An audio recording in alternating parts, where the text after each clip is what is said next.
नमस्कार। जय श्री ओम नमस्तेभ्यः। नमो अरिहन्तारं,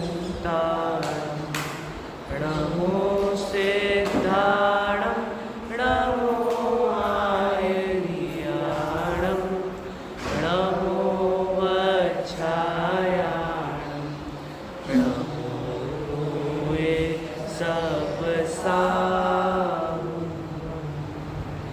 मंगलम भगवान वीरो, मंगलम गौतमो गणी, मंगलम कुंद कुंदार्यो, जैन धर्मोस्तु मंगलम।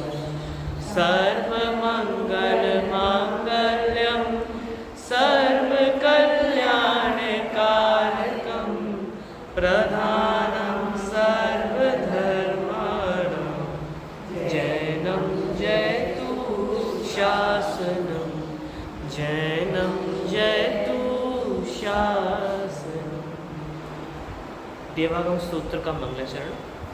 देवागमन भूयान चामरादि विभूतया, माया विश्वपि दृश्यन्ते, नातस्त्वमसि नो महान्। देवागम स्तोत्र किसने लिखा है? इसका अपर नाम है आप्त मीमांसा। ठीक है। समंतवदाचार्य देव की ये अनुपम कृति देवागम स्तोत्र, तत्वार सूत्र जो ग्रंथाधिराज है आचार्य गद्यपिच उमा स्वामी द्वारा कृत, उसके मंगलाचरण। मंगलाचरण क्या है तत्वार सूत्र का? मोक्ष मार्ग से नेतारम, भेत्तारम कर्म भूभृताम, ज्ञातारम विश्व तत्वानां, वंदे तद्गुण वल्लभम्। इस मंगलाचरण के ऊपर इन्होंने आप्त मीमांसा ऐसा टीका सब ऐसा समझो लिखा। ठीक है। कितनी कारिकाएं हैं? 16 तो सिर्फ इसमें है पहला अध्याय, 10 अध्याय हैं इसके। ये हाँ, देवागम स्तोत्र के पूरे के 10 अध्याय हैं और इसमें सिर्फ 16 दी गई है अध्ययन हेतु। वैसे टोटल अगर अपन देखें तो टोटल 114 कारिकाएं हैं। 114 10 अध्यायों में बटी हुई कारिकाएं हैं और 114 कौन से छंद हैं? ये अनुष्टुप छंद हैं अपने ये। और ये जो आप्त मीमांसा है, फिर इसके बाद फिर आप्त परीक्षा लिखी गई, या इसके बाद यूँ समझे अपन अष्टशती, अष्टसहस्त्री आदि बड़ी बड़ी टीकाएँ भी लिखी गई। वो उसी मंगलाचरण एक श्लोक के ऊपर इतना कुछ लिखा गया। तो सबसे पहली नहीं तत्वा शब्दान नहीं, ये वो मतलब जो मंगलाचरण है कि जो अरिहंतों का स्वरूप है क्या है? सर्वज्ञता, वीतरागता, सर्वज्ञता और हितोपदेशिता। वो उस 3 स्वरूप को लेकर के जो मंगलाचरण लिखा गया। मोक्ष मार्ग से नेतारम, भेत्तारम कर्म भूभृताम, मतलब मोक्ष मार्ग के जो नेता है। नेता है मतलब जो प्रवर्तन करने वाला, मतलब वो हितोपदेशी पहला। भेत्तारम कर्म भूभृताम, मतलब कि जिन्होंने कर्मों के भूभृत अर्थात पर्वतों को जिन्होंने भेदता मतलब खंडित कर दिया, जिन्होंने कर्म रूपी पर्वतों का नाश कर दिया, मतलब क्या हो गए वो? वीतरागी। वीतरागी क्यों हुए? क्योंकि उन्होंने जो मोहनीय आदि कर्म पर्वत थे, घातिया कर्म पर्वत थे, कौन कौन से? ज्ञानावरण, दर्शनावरण, मोहनीय और अंतकरण। तो ये 4 घाती कर्मों का जिन्होंने क्षय कर दिया, अनंत चतुष्टय रूप प्रवर्तित हुए वो। और फिर आखिरी पंक्ति क्या है कि ज्ञातारम विश्व तत्वानां, वो सर्वज्ञता कि विश्व तत्व मतलब क्या है कि पूरे संपूर्ण विश्व को, विश्व किसे कहते हैं?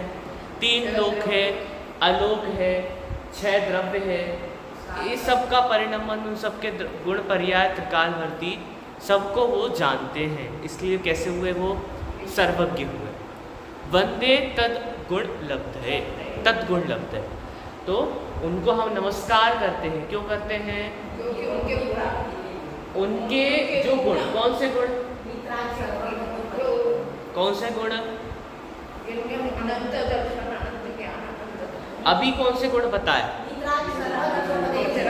वीतरागता, सर्वज्ञता, हितोद्देशिका, ये 3 गुण। वंदे तत्गुण लब्धे, उनके वे 3 गुण हमें प्राप्त हो, इसलिए हम आपको नमस्कार करते हैं। ठीक है, ये किसका मंगलाचरण था? ये तत्वा सूत्र अपर नाम मोक्ष शास्त्र का मंगलाचरण था। इस मंगलाचरण के ऊपर आचार्य समंतबद्ध देव, आचार्य समंतबद्ध देव का अगर आपको संक्षिप्त परिचय दें तो उनका पूर्व का नाम था शांति वर्मा। ठीक है, ये क्षत्रिय कुल में उत्पन्न हुए थे। ये इनके राजा जो थे, उनके पिताजी जो थे वो राजा थे। इन्होंने अपने जीवन काल में न्याय का बहुत अच्छा अध्ययन किया, न्याय का प्रचार प्रसार किया। तो जितना उनको द्रव्यानी योग, क्योंकि द्रव्यानी योग के 2 पहलू हैं, एक है सिद्धांत मतलब न्याय आदि की बातें, द्रव्यानी योग का ही विषय है, और एक है अध्यात्म की बातें। तो द्रव्यानी योग की जितनी उनको गूढ़ पकड़ थी समंतबद्ध आचार्य देव को न्याय की, उतनी ही पकड़ चरणानी योग की भी थी। तभी उन्होंने समझ लो बौद्धिक पक्ष से उन्होंने आप्तमीमांसा जैसी कृतियाँ लिखी, तो उन्होंने हृदय पक्ष से रत्नगण शावकाचार्य जैसा शावकाचारिक ग्रंथ श्रावकों के लिए लिखा। हम आप सबके लिए वो ग्रंथ उन्होंने लिखा। अब ये उनकी एक ऐसी अनुपम कृति है जिस कृति को पठनीय रखा है शास्त्री और शास्त्री उत्तर की परीक्षाओं में, उसके अध्ययन कोर्स में। क्यों है ऐसा? कि ये कृति बहुत अनुपम और अलग है। कृति विद्वानों के पढ़ने हेतु भी बहुत आवश्यक है, और सामान्य एक सम्यक दृष्टि और सम्यक दर्शन की प्राप्ति हेतु, मोक्ष मार्ग में आगे बढ़ने हेतु भी ये आप्तमीमांसा बहुत कार्यकारी है। इसके 2 नाम हैं, एक हो गया देवागम स्तोत्र, एक हो गया आप्तमीमांसा। उसका मूल नाम तो आप्तमीमांसा ही है, परंतु हमारे यहाँ परंपराओं में कैसा होता है कि जो पहला अक्षर होता है, पहला शब्द होता है उस श्लोक या उसका पद का पूरे, उसका हम नाम रख देते हैं। जैसे भक्तांबर, ठीक है, कल्याण मंदिर स्तोत्र, भक्तांबर स्तोत्र, तो ये देवागम स्तोत्र। तो स्तोत्र के पहले शब्द को हमने नाम रख दिया, तो उसका नाम देवागम स्तोत्र भी रखा गया। कितनी कारिका है इसमें? 114 कारिका है, और समंतबद्ध आचार्य देव ने लिखा। अब जो मूल मुद्दे की बात है, इसका विषय, प्रतिपादन विषय, जो कि हम सिर्फ इसकी 10 कारिका पढ़ेंगे, क्योंकि 3 दिन ही अपने पास, फिर मैं चला जाऊँगा, तो जितना हो सकेगा उतना तो पढ़ ही लेंगे हम। तो इसका मूल मुद्दा क्या है? अब अपन इस विषय में प्रवेश करते हैं कि देवागम स्तोत्र लिखने के पीछे संकल्प और देवागम स्तोत्र लिखने का कारण क्या रहा है और क्यों लिखा गया है। ठीक है, तो सर्वप्रथम देवागम स्तोत्र जो लिखा गया है वो हम जैसे जीवों के लिए लिखा गया है जिनको न्याय के द्वारा अपने ही अरहत देव की सिद्धि करनी है। या यूँ कहें कि जैन दर्शन में जो अरिहंत भगवान हैं और अन्य दर्शनों के जो भगवान हैं, उन भगवान और हमारे भगवानों में अंतर है। वो कैसे हैं, हम कैसे हैं। हम अनेकांतवादी हैं तो कैसे वादी हैं? एकांतवादी।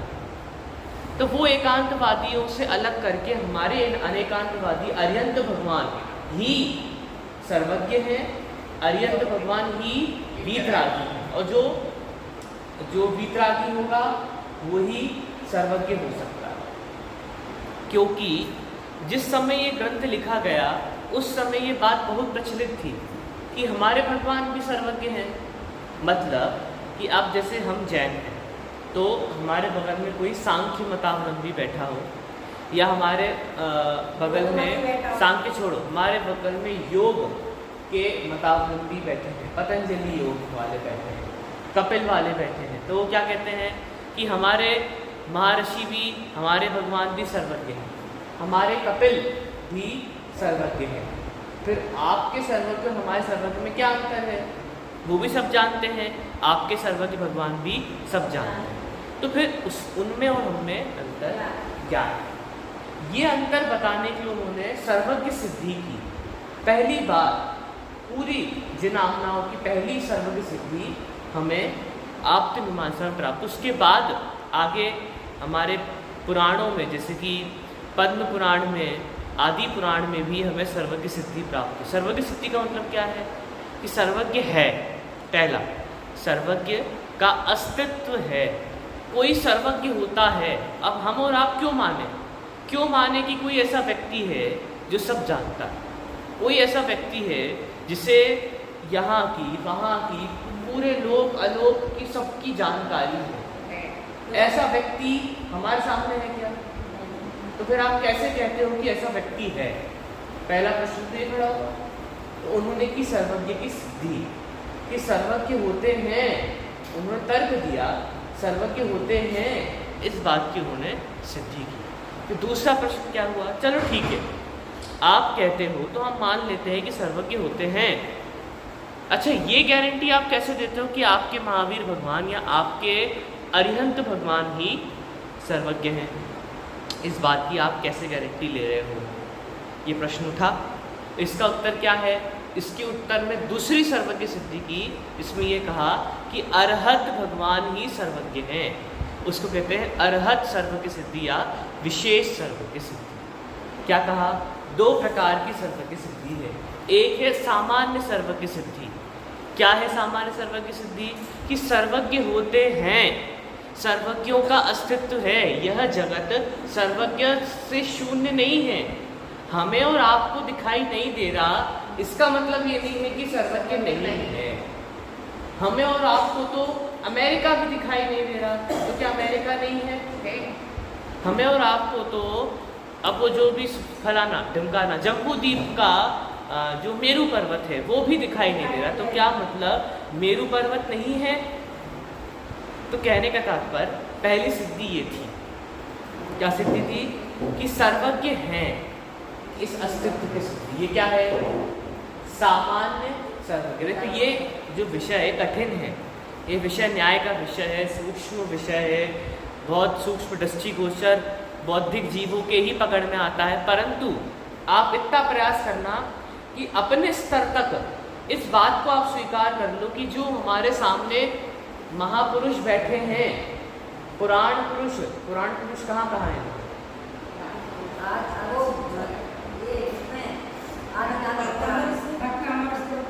नहीं, अपन जो पूजा पीठिका पढ़ते हैं ना, तो उसमें आता है जो कि इन पुराण पुरुषोत्तम के आगे में अपना पुण्य भी समर्पित करना। ठीक है, तो हाँ, वो पावनानी।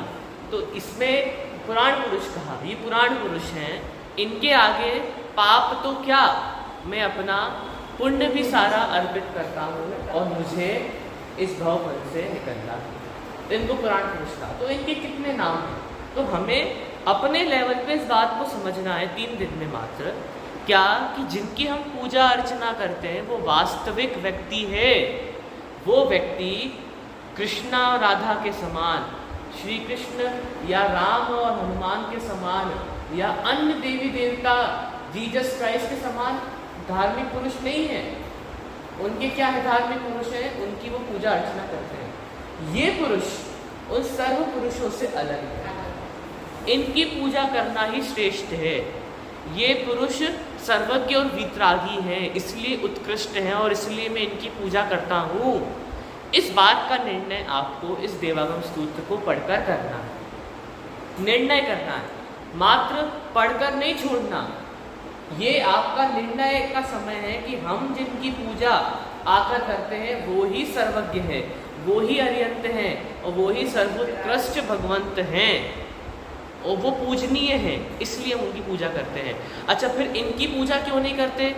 बगल में कोई अगर आप बिठा दो रागी द्वेषी देवी देवता, आप उनकी पूजा क्यों नहीं करते? तो आपके पास उत्तर होगा। क्या उत्तर होगा? वो उत्तर आपको पता होगा कि हम अरिहंत की पूजा क्यों करते हैं, रागियों की पूजा क्यों नहीं करते, अरिहंत ही सच्चे क्यों हैं। अभी तक आप भ्रम में अगर कदाचित जी रहे हो कि अरे ये तो हमारे दादा परदादाओं का मत है, हम तो जिस प्रकार वो हर सोमवार का व्रत रखते हैं या हर शनिवार को शनि महाराज की पूजा करते हैं या हर रविवार को जाकर के मंदिर में एक लोटा पानी चढ़ाते हैं, वो जैसी धार्मिक क्रियाएं कर रहे हैं वैसे हम भी तो धार्मिक क्रियाएं कर रहे हैं। तो हम में और उनमें क्या अंतर है? क्या अंतर है? वो भी धार्मिक व्यक्ति है, वो भी मंद कषाई है, वो भी भादों के 4 महीने लहसुन प्याज नहीं खाते हैं, और वो लोग हाँ अपने यहाँ तो और कुत्ता पालन नहीं होता लोगों से, वो लोग तो और कट्टरता से पालन करते हैं, वो लोग जमीन गंद नहीं खाते हैं 4 महीने, तो वो भी तो कर रहे हैं ना। तो उनमें और हमें फिर क्या अंतर होगा? वो भी अभक्ष्य त्यागी हो गए लोग, वो भी मंदकषाई हो गए, वो भी सब धार्मिक क्रियाओं करने वाले हो गए, तो फिर उनके मत में और हमारे मत में क्या अंतर है? ये नहीं पता किसी को। इसका उत्तर देने वाला ये देवागम। ये देवागम स्तोत्र पूरा जिसने पढ़ लिया उसको जैन धर्म के अनेकांत स्याद्वाद की बहुत अच्छी पकड़ हो जाती है। अनेकांत स्याद्वाद अपना है मूल सिद्धांत है। क्या प्रतिपादित करता अनेकांत स्याद्वाद? कि एक अनेकता, भाव अभावता, सत असत, ठीक है, ये सारी चीज़ें ये अनेकांत स्याद्वाद बताते हैं। तो इनके जो अध्याय अनुसार पहला अध्याय है भाव और अभाव एकांत का खंडन। 1 से लेकर 9 तक की कारिकाएं सर्वज्ञ सिद्धि की हैं। फिर 9वीं कारिका से लेकर के 16वीं कारिका तक भाव अभाव का प्रकरण चलता है। उसके बाद फिर एक अनेक का प्रकरण प्रारंभ होता है। तो कहने का तात्पर्य ये है कि आप इतनी सूक्ष्मता में भी यदि ना जा पाएँ तो इतना निर्णय तो जरूर करें कि हम जिनकी पूजा कर रहे हैं वो कोई आम व्यक्ति नहीं है और उनकी जगह कोई और ले नहीं सकते हैं। कोई भेषधारी आकर के उनका मायावी रूप बना करके प्रकट हो जाए हमारे सामने तो हम उनको पूजने लगेंगे क्या? नहीं। ये आपको उसका उत्तर मिलेगा। रेवती रानी की कहानी पता है ना? क्या है रेवती रानी की कहानी? ये पूरे 114।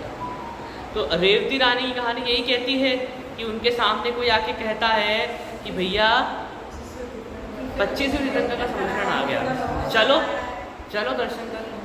तो कहने का तात्पर्य ये है कि हमें पता होना चाहिए क्या वास्तविकता है क्या नहीं है, और कोई भेषधारी आकर के आपका रूप धारण करे तो हम उसे नमस्कार नहीं करेंगे। इस प्रकार सर्वज्ञत्व की सिद्धि और अरिहंत भगवान ही सर्वज्ञ हैं, इसकी सिद्धि की इस बात का निर्णय होगा जिस दिन कि ये ही वास्तविक सर्वज्ञ हैं, ये ही पूजनीय हैं।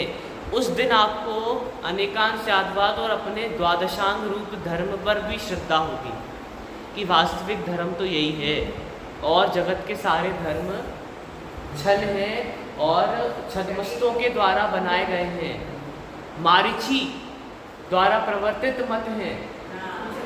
ये सब अलग अलग चीज़ें हैं, पर हमारा जो मत है वो ही उत्कृष्ट। इस बात का निर्णय होगा तो और भी कुछ आपको स्वीकृत होगा। ठीक है, तो इस बात को हम समझते हैं। चलिए पहला श्लोक लेके चलते हैं।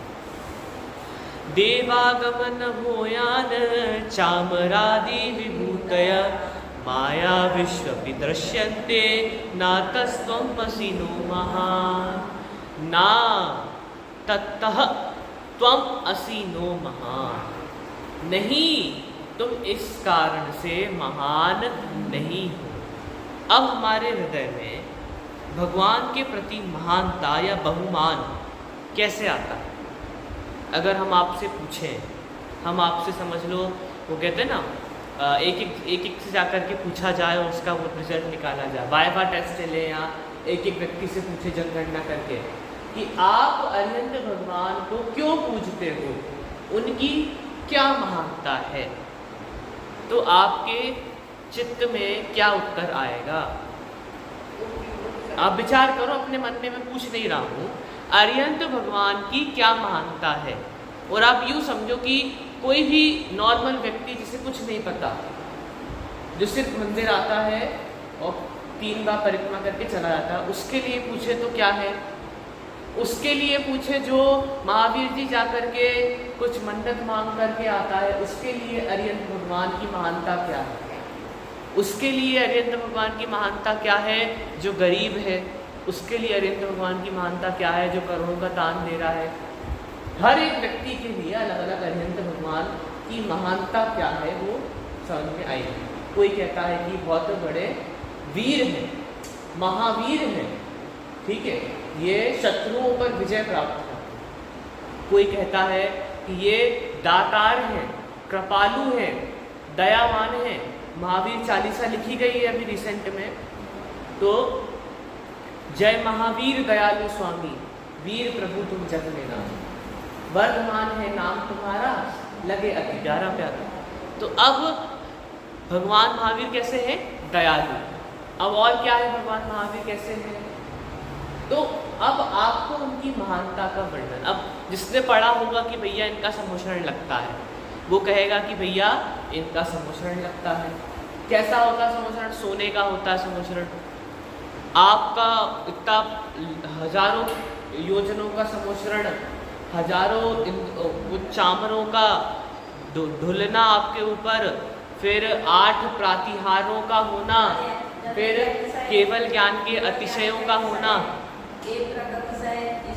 आपके शरीरों का अतिशय का होना, आपके शरीर में निगोदिया सजीवों का ना होना, इंद्रों का नमस्कार करना इत्यादि आपकी महानता है।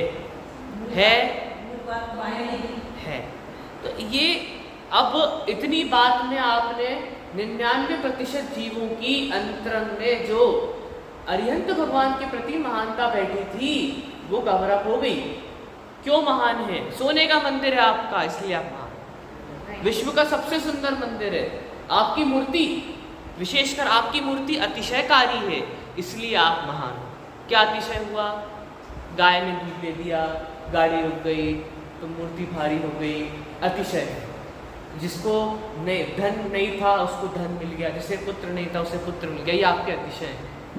तो देव आकर के मंदिर रख गए, देव आके मूर्ति रख गई, आपके अतिशय। मतलब देव भी आपकी सेवा करते हैं, हम क्या, देव भी रात में आकर के घंटे बज रहे हैं, तो ये आपके अतिशय। आप महान हो, चमत्कारी बाबा की जय। तो अब ये हमने कवर अप कर दिया, पार्श्वनाथ भगवान, अंतरिक्ष पार्श्वनाथ भगवान।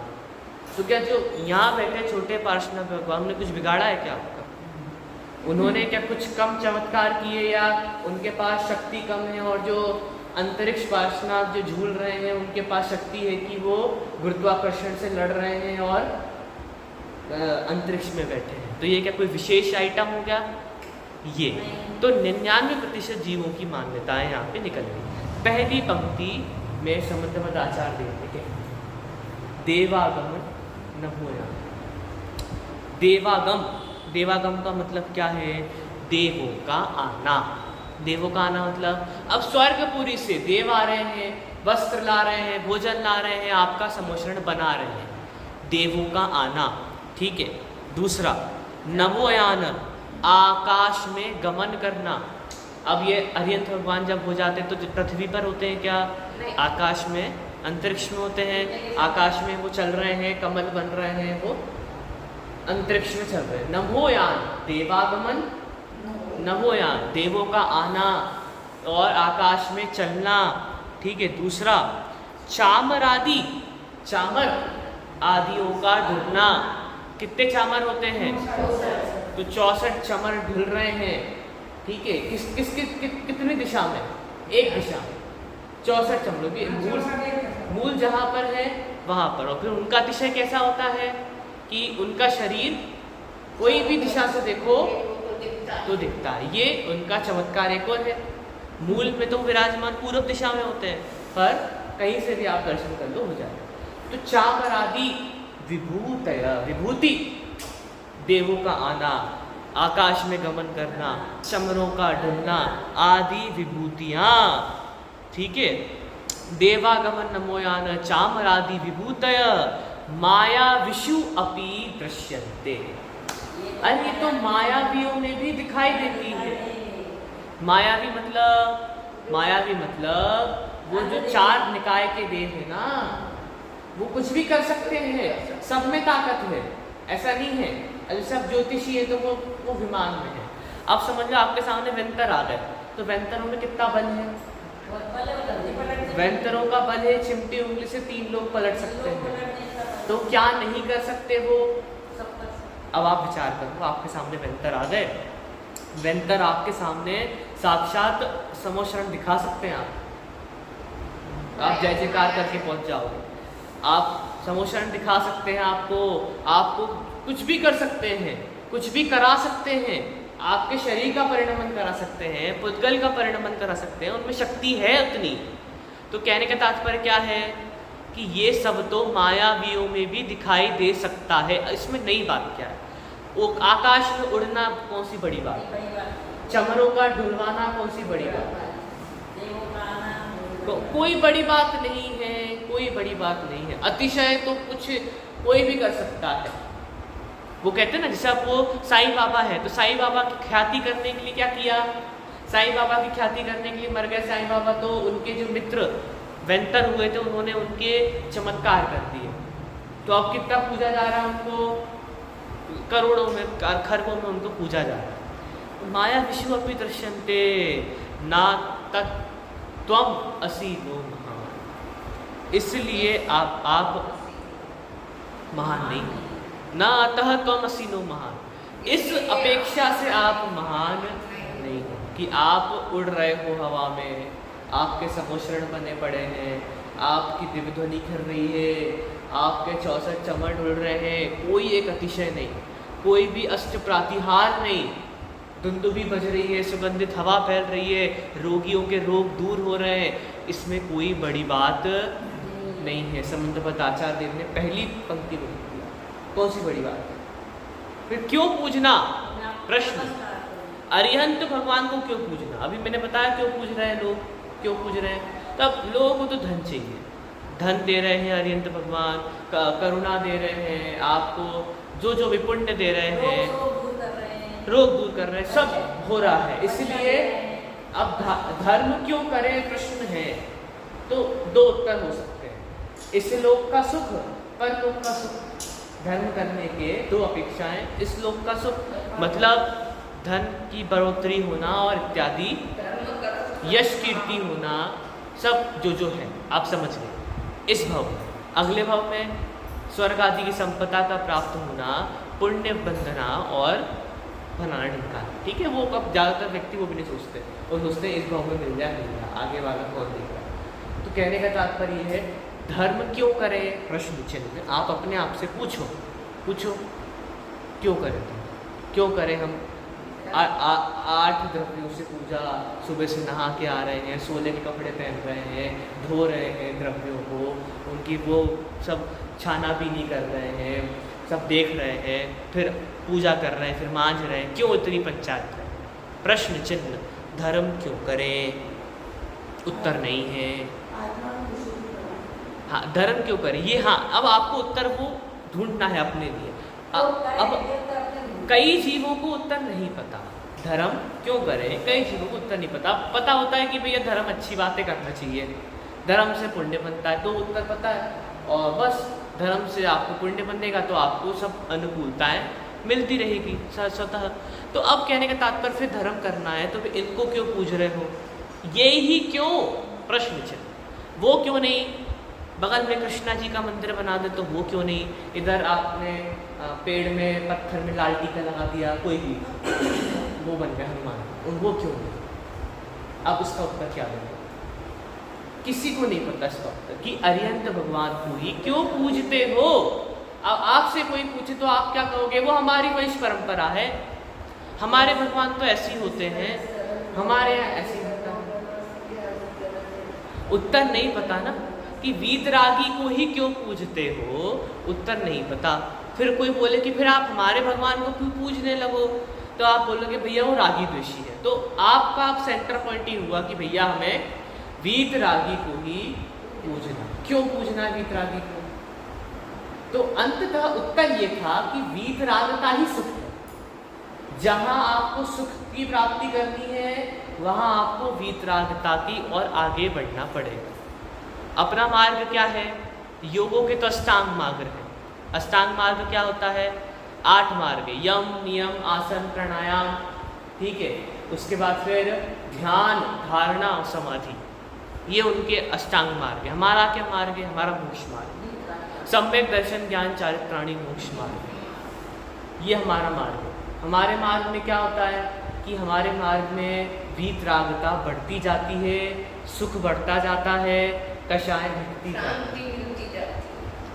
तो व्रत आदि का धारण करना वीतरागता, मुनि व्रत आदि का धारण करना और वीतरागता, और फिर श्रेणी चढ़ करके पूर्ण दिगंबर, मतलब दिगंबरत्व दशा तो हमने छठवें गुणस्थान में धारण कर ली, और फिर उसके आत्मा में लीन होकर के जो कर्म थे उनका भी अभ्यास करके निष्कर्म दशा प्रकट कर ली। तो ये हमारे यहाँ ऐसा मार्ग है। तो अंततः उत्तर क्या है कि वीतरागता ही सुख का कारण है, इसलिए वीतरागी धर्म, वीतरागी गुरु और वीतरागी देव को ही हम पूजते हैं। रागी गुरु, रागी धर्म और रागी देवों को हम नहीं पूजते, क्योंकि हम भी रागी, वो भी रागी। अंतर क्या है? तो हम दुखी, तो वो सुखी कैसे हो सकते हैं? हमारी भी शादी है, उनकी भी शादी है, हमारे भी पिता हैं, भाई हैं, उनके पिता भाई हैं, फिर हम में और उनमें क्या अंतर? हम भी कपड़े पहने हुए, वो भी कपड़े पहने हुए, तो क्या है उसमें अंतर? तो कोई अंतर उसमें नहीं है। इसलिए रागी रागी सब दुख का कारण, वीतरागता ही सुख का कारण। अब आपको उत्तर मिला पहला, क्या?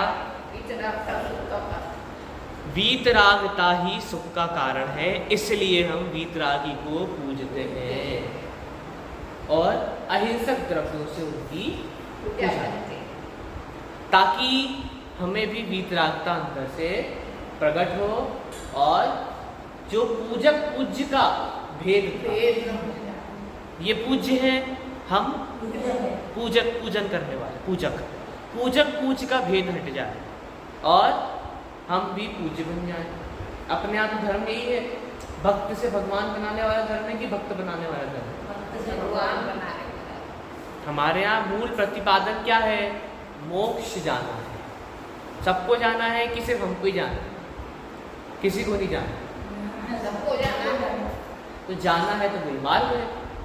तत्वास सूत्र का पहला सूत्र, मोक्ष जाना है, सम्यक दर्शन ज्ञान चारित्राणी मोक्ष। पहले सूत्र में मार्ग बता दिया, फिर आपको आगे पढ़ना हो नहीं पढ़ना मत पढ़ो, पहले सूत्र में आपको मार्ग बता दिया। तो अब अरिहंत भगवान क्यों महान है? पहला उत्तर, वो वीतरागी। अच्छा, वो क्यों महान है? क्योंकि उनके समुचरण लगता है, क्योंकि उनके 8 प्रतिहार हैं, क्योंकि वो उनके देव चरणों में पूजा करते हैं और भक्तांबर श्लोक की पूरी व्याख्या कि उनके देव इंद्रों के मुकुट के जो मणि है वो प्रकाशित होती है उनके अंगूठे से, इसलिए भगवान महान है क्या? कि उनके अंगूठे की तेज से इंद्रों के मुकुट की मणि प्रकाशित होती है, इसलिए महान है क्या? नहीं, सिर्फ वीतरागी, क्योंकि ये काम तो और कोई भी कर सकता है। कौन सा? वीतरागता तो नहीं, रागी द्वेषी वाले काम तो दूसरे देव भी कर सकते हैं। इतना अपने यहाँ कहा जाता है कि व्यक्ति के पूरी चमड़ी उधार दें, उसके ऊपर नमक लगा दें, तो भी आंखों की पुतली लाल ना हो, इतना कठोर टप्पी किया जा सकता है? कौन सी बड़ी बात? फिर देव कोई ने में इंदौर से मूर्ति विराजमान करी 101, बोले वो इस कटक मणि दी, बोले आदिनाथ भगवान के 101 पुत्र मोक्ष है, 101 पुत्र विराजमान करो। 101 पुत्र, दूध में 101 पुत्र विराजमान। हाँ, तो कर तो कुछ भी सकते हैं, वो नहीं है। अब महानता, ठीक है, हमारी चर्चा चल रही है, आपके अंदर के ये संकल्प विकल्पों का उत्तर है कि महान क्यों है, इसका उत्तर किसी और को देना नहीं है। ये हम आपको तर्क वितर्क करना नहीं सिखा रहे हैं, हम आपको सिखा रहे हैं कि आप अपने आप को उत्तर दो, अपने आप को उत्तर दो। क्या? कि हम इनकी पूजा सुबह से नहा धो के क्यों करते हैं, हम इनके मंदिर में डेली क्यों आते हैं। दूसरा श्लोक देखो, पहला समझ में आ गया? बहुत आसान था। देखो, मैं इसका हिंदी अर्थ पढ़ता हूँ। हे भगवान, आप हमारी दृष्टि में मात्र इसलिए महान नहीं हो कि आपके दर्शनार्थ देवगण आते हैं, आपका गमन आकाश में होता है और आप चंवर छत्र आदि विभूतियों से विभूषित हो, क्योंकि ये सब तो मायावियों में भी देखे जाते हैं। हम आपकी स्तुति, आपकी वंदना हम इसलिए नहीं करते। अब देखो दूसरा श्लोक। अध्यात्मं बहिरप्येष विग्रहादि महोदय, दिव्य सत्यो दिवाकस्व स्वाप, दिव्य सत्यो दिवौकस्व अपि स्थिरागादिमस्तुतः, दिव्य सत्यो दिवाकस्व स्थिरागादिमत्सुसः, स्थिरागादिमत्सुसः। ठीक है। अब ये क्या कह रहे हैं? अब ये कह रहे हैं कि एषः, एषः मतलब ये, कि ये जो विग्रह आदि, अब आपको जो शुरू के 4 पंक्तियाँ मतलब 4 श्लोक है वो झाड़ू लगाने वाले हैं। झाड़ू लगाने वाले मतलब कि आप ये नहीं हो, आप ये नहीं हो, आप ये नहीं हो, ऐसा बताया। फिर आप क्या हो वो 5वें से बताएंगे। सर्वत की सिद्धि 5वां श्लोक है, उससे पहले आप ये नहीं हो ये बताया। तो अब देखो ये कह रहे हैं, हाँ ये कह रहे हैं कि विग्रह आदि महोदय की शरीर आदि का अतिशय, विग्रह आदि महोदय मतलब शरीर आदि का अतिशय, अध्यात्मम और बहिरंग, अध्यात्मम मतलब अंतरंग और बहिर मतलब बहिर, अंतरंग और बाहर के विग्रह आदि महोदय, महोदय मतलब अतिशय, तो विग्रह आदि मतलब शरीर के, अंतरंग और बहिरंग आदि शरीर के जो अतिशय है। अपन अतिशयों की बात की थी, अंतरंग अतिशय हो गए, फिर अंतरंग के अतिशय कैसे कैसे हो गए, और शरीर के अतिशय। शरीर का तो ऐसा है कि उनका खून जो होता है सफ़ेद होता है, मलमूत्र आदि नहीं होते, सुगंधित शरीर होता है, सुडोल शरीर होता है। ठीक है, ये अंतरंग के हो गए, मतलब मलमूत्र आदि का त्याग नहीं होना। बहिरंग में सुडोल शरीर है, सुंदर शरीर है, ये सब। तो अंतरंग और बहिरंग शरीर का अतिशय होना, दिव्य सत्वौ सत्यो दिवाकश्व प्रस्ति रागादि मस्तुसः, कि ये जो दिव्य मतलब मनोहर, दिव्य, महात्म्य। ठीक है, दिव्य सत्यो मतलब सत्य वास्तविक है, यह तो आपका जो है ये बहुत बड़ा सत्य है, ये वास्तविक है। किंतु परंतु रागादिसु, रागादि मत्सु दिवौ कस्सु अपि तिष्ठन्ते, मतलब कि ये आपकी बात सही है कि आपके अंतरंग और बहिरंग में अतिशय दिखाई देते हैं, परंतु ये राग आदि से जो युक्त हैं, रागादि मत्सु, रागादि मत्सु शब्द आया है, रागादि मत्सु मतलब राग आदि से जो युक्त हैं उनके मतलब ये जो रागादि मत्सु है ये विशेषण है, और विशेष क्या है? दिवौ कस्सु मतलब कि देव आदि। अब देव कैसे हैं? वो राग आदि सहित है, मतलब कि राग आदि सहित देवों में भी ये दिखाई दे सकता है। कहने का तात्पर्य है कि जो आपके अतिशय, शरीर के अतिशय दिखाई देते हैं वो तो देवों के भी दिखाई देते हैं। देवों के भी मलमूत्र नहीं होता, देवों के सबसे सुंदर शरीर होता, देवों के शरीर कांतिमय होते।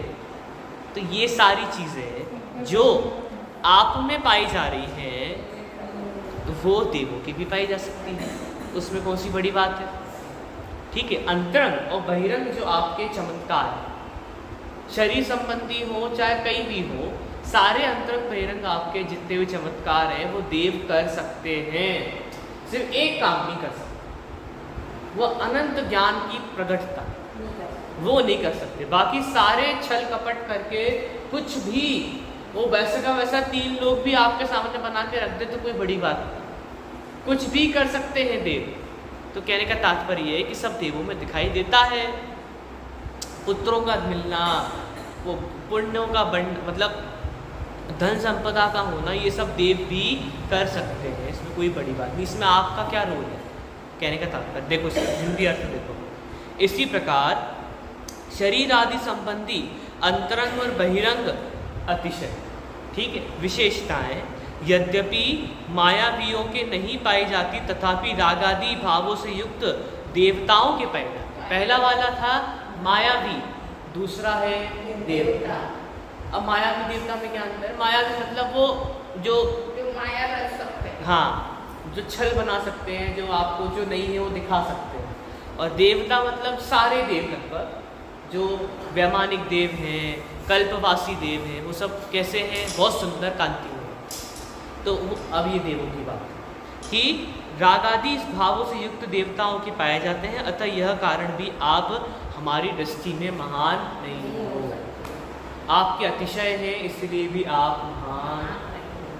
ठीक है, अब सारी बातें द्रौपदी को चीर बढ़ायो, सीता प्रति कमल रचायो, अंजन से किए अकामी बस आप महान नहीं। ये काम तो देव भी कर सकते हैं, और देवों ने ही किए हैं। देवों ने ही किए, आपका क्या काम था? अब आप विचार करो, वो तो सिद्ध शिला पर बैठे हैं, उनका क्या काम? वो अगर ऐसे देवों को फ़ोन लगा के, अरे वो सीता उसको बचा लो जाके, हाँ हाँ बब्बू जाके बचा लो, ऐसा हो रहा है क्या? सिद्ध भगवान बता रहे हैं ऊपर से कि नीचे सिमंदर भगवान की दिव्य ध्वनि में आ रहा है कि उनको बचाओ जाके। कौन बचा रहा है किसको? देव चल रहे थे, पुण्य बचा रहा है। सही बात तो ये, व्यक्ति का अपना पुण्य कर्म का उदय होता है तो कुछ भी हो सकता है, व्यक्ति के अपने पाप कर्म का उदय होता है तो वो देव बचाने भी नहीं आते। 14 साल तक वनवास रहना पड़ता है। 14 साल तो क्यों? सीता को कितने साल का हुआ था? उनको शायद आजीवन ही हो गया, पूरा जीवन ही उसका, उनको छुड़वा दिया। तो कहने का तात्पर्य है, पुण्य का उदय था तो कुछ भी हो सकता है, पाप का उदय हो तो कुछ भी हो सकता है। ये भगवान कुछ नहीं कर रहे। अब ये व्यक्ति क्या मानता है? सब भगवान कर रहे। अब हनुमान गिर गए नीचे, कि पूरी पकवानियों की इस बात से भरी पड़ी है, हनुमान गिर गए नीचे, अब क्या? कौन बचा रहा आके? कोई नहीं बचा रहा। वो उनकी शक्ति इतनी थी, उनका पुण्य इतना था कि कुछ नहीं। अब अंजना के साथ क्या हुआ? कब उसकी सेवा की देवों ने, कब उसकी सेवा नहीं की देवों ने। तो कहने का तात्पर्य ये है कि कोई किसी को बचाता नहीं है, कोई किसी की रक्षा नहीं कर रहा, और कोई किसी को नरक भी नहीं भेज रहा। सब अपने कर्मों के उदय से पुण्य प्रताप होता है तो निमित्त आदि अपने आप आ जाते हैं। उपासना भगवान के ऊपर। अभी नित्य निकाचित कर्म से कौन लड़े? तो कहने का तात्पर्य है कि सब अपने पुण्य पाप के भोगी होते हैं, कोई किसी को अच्छा बुरा नहीं कर सकता। ये बात भी गांठ बांध दो, हमारे मन में आज भी बैठी होती है। क्या बैठी है? ये मेरा भला कर देंगे, ये मेरा बुरा कर देंगे, ये ऐसे इनको अच्छा बोलो, इनको ये करो। वो बैठा है श्रद्धा, उसकी गांठ बांधो ये कि कोई किसी का नहीं करता, सब अपने पुण्य पाप के भोगी हैं। पुण्य का उदय है तो सब सामग्री मिल जाती है, और पाप का उदय हो तो सारी सामग्री हाथ से छूट भी जाती है। कितने ही बड़े करोड़पति अंबानी क्यों ना हो, पुण्य का उदय है तो 41 साल तक उसने कितनी हार्ट सर्जरी की, और पाप का उदय हुआ तो खुद ही हार्ट अटैक से मर गया, खुद ही हार्ट अटैक से मर गया। तो कौन किसका करने वाला? अब ये व्यक्ति सोच रहे होंगे ऊपर से कि भैया इसने बहुत सेवा की है, इसको अभी मत मारो। कौन किसको मार रहा है, कौन किसको बचा रहा है, आप ये बताओ। कितनी सरल, कितनी सुगम, कितनी स्पष्ट पानी की तरह बात है, लेकिन फिर भी गले उतारना उतना ही कठिन और दुर्लभ है। क्यों? अनादि के संस्कार पड़े हुए हैं, इसलिए बात सुन करके भी गले नहीं उतरती है। एक तो लोगों को सुनने नहीं मिलती, वो उनकी अभाग्यता है, वो उनका अभाग्य है कि उन्हें सुनने भी नहीं मिलती। हमें सुनने मिल रही है, फिर भी हम उसको गले नहीं उतार पा रहे हैं, उसको हजम करने की योग्यता नहीं बना पा रहे हैं। तो बहुत सुगम बात है, हर व्यक्ति अपने पुण्य पाप। और ये भी आपने यदि स्वीकार कर लिया कर्म सिद्धांत को, जिनागम की कोई भी एक सिद्धांत, क्रमबद्ध पर्याय को स्वीकार कर लो, चाहे अनेकांत त्यागवाद को स्वीकार कर लो, चाहे कर्म सिद्धांत को स्वीकार कर लो, सम्यक दर्शन हो जाए। सिर्फ कर्म सिद्धांत, कर्म है, बन रहे हैं, दुख का कारण है, मैं अपना भुक्तभोगी हूँ, किसी और का नहीं। कोई मेरे को कुछ नहीं कर सकता, रंज भी अच्छा बुला, ये डॉक्टर, ये पैसा, ये घर वाले, ये छत, ये मुझे नहीं बचा सकते और मैं इनको नहीं बचा सकता। वही तो सही। मैं इनकी सेवा नहीं कर रहा, ये मेरी सेवा नहीं कर रहा। मेरी सेवा हो रही है तो मेरे पुण्य की वजह से। आपकी बहुएं आपके लिए काम कर रही है तो आपके पुण्य की वजह से। आपकी बहुएं आपके लिए काम नहीं कर रही तो आपके पाप की वजह से। उस बहू का क्या दोष है? और हम दुनिया क्या कर रही है बेचारी? वो दूसरों का दोष देख रही है। वो अपने कर्म के पुण्य पाप के उदय को नहीं देख रही, वो ये देख रही किसी ने क्या किया। तो ये स्वाभाविक है, संस्कार है अनादि के। ये सुनने के बाद भी, समझने के बाद भी श्रद्धा में नहीं बैठता। श्रद्धा में तो ये लगता है किसी ने पानी फैलाया तो मैं गिर गया। अभी ऐसा हुआ आपके साथ, आप चल रहे हो, यहाँ घी का दीपक रखा हो, किसी ने गिरा दिया हो और बताया नहीं हो, और आप चलते चलते फिसल गए और आपकी कमर टूट गई। फिर किसको दोष दोगे आप, ये बताओ? दो की जिंदगी पर जिसने दीपक लगाया था, दो की जिंदगी पर जिसने दीपक गिराया था, लेकिन हम ये नहीं स्वीकार करते कि हमारे कर्म की वजह से हम गिरे और बच गए। किसी ने बोल दिया रुको रुको रुको, घी पड़ा है, आप अभी गिर जाते, बच गए, बच गए। समझ में आ रही है सरलता? समझ में आ रहा कर्म सिद्धांत? ये हर जीव के अपने अपनी पुण्य पाप की प्रकृति के अनुसार 9 कर्म आकर के मिलते हैं और बनते हैं, और हम दोष दे रहे हैं जीवों को और भला कर रहे हैं भगवान। क्या भगवान ने हमें दे दिया तो छप्पड़ फाड़ के दे दिया, अच्छी बात है, दे दिया, और बुरा किया तो इसने हमारा बुरा किया। तो ना भगवान देता है तुम्हारे पुण्य की वजह से, ना दूसरा बुरा करता है तुम्हारे पाप की वजह से। ठीक है, पुण्य पाप फल माही, हरक बिल्कु मत बाही, ये पुद्गल पर्याय उपजे से। बस इसको स्वीकार करो क्या, कि पुण्य पाप के फल में खुश मत हो और दुखी मत हो। इतना समझो कि पुद्गल की पर्याय उत्पन्न हुई है तो नाश को भी प्राप्त होगी, उसकी समय सीमा है। अंतर्मुख की समय सीमा है, पुण्य का उदय है तो पाप का उदय भी आ रहा है। पुण्य के उदय से खूब अच्छा अच्छा खाना को मिल रहा है ना, ठूसो। पाप के उदय से क्या होगा? हजम ही नहीं होगा, उल्टी हो जाएगी, अपच का रोग हो जाएगा। चक्कर आएंगे। तो कहने का तात्पर्य क्या है? सब पुण्य पाप। अब वो रिजर्वेशन कराने जाना है थोड़ा, तत्काल का, कल ले लेंगे 3 से लेकर। चलिए अभी की बात नहीं समाप्त करें। सहजानंदी शुद्ध स्वरूपी अविनाशी हूँ